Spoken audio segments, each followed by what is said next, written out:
It happened in 1960. Sean worked as a regular cemetery caretaker. It wasn't a particularly dusty job for him.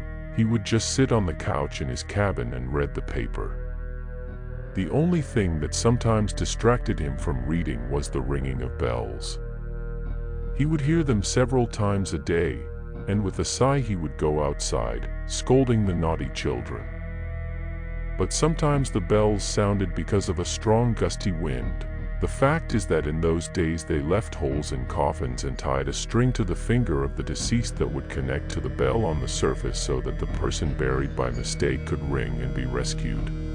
A few years ago, when Sean first took the job, the ringing of the bells made him shudder with fright, but when he realized it was the children or the wind to blame, he calmed down. In all the time he worked, there were only a couple of people buried alive, though the bell itself could ring 10 times a day. Over time, Sean grew weary of it, and sometimes, out of anger, he simply ignored them. On his next work night, Sean heard the bell ringing. He decided to go out and check the cemetery. He didn't see any children, and he didn't hear anything resembling children's laughter, as he often did. Nor did he feel any strong wind. As Sean approached the right grave, the bell kept ringing. And then he thought he heard a distant scream from a girl. Sean ran to the gatehouse to get a shovel. He threw a casual glance at the calendar, August 5th, and ran back to the grave. Once he got the shovel into the ground, he looked at the engraving on the gravestone. He felt a cold sweat form on his forehead. It had been 9 months since the date of the burial. Whatever it was, it couldn't be alive. Sean dropped the shovel and ran to the gatehouse. He went in and looked again at the calendar. That was right, August 5th, 1960.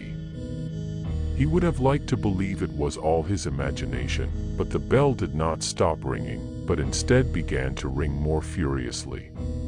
Sean left the cabin and ran to the grave. He ripped out the bell and tossed it as far away as he could. Then he returned and locked the door. A couple of weeks later, a new keeper showed up at the cemetery, as the old one had disappeared without a trace. Some speculated that Sean had simply left without saying a word, but that version was questioned because his belongings were still there.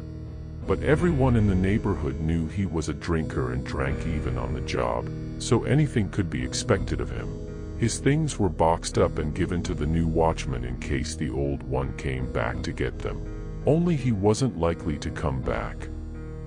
For sooner or later they would notice one gravestone at the very end of the cemetery that had no bell, and even if the person in that grave had been buried alive, no one would know about it.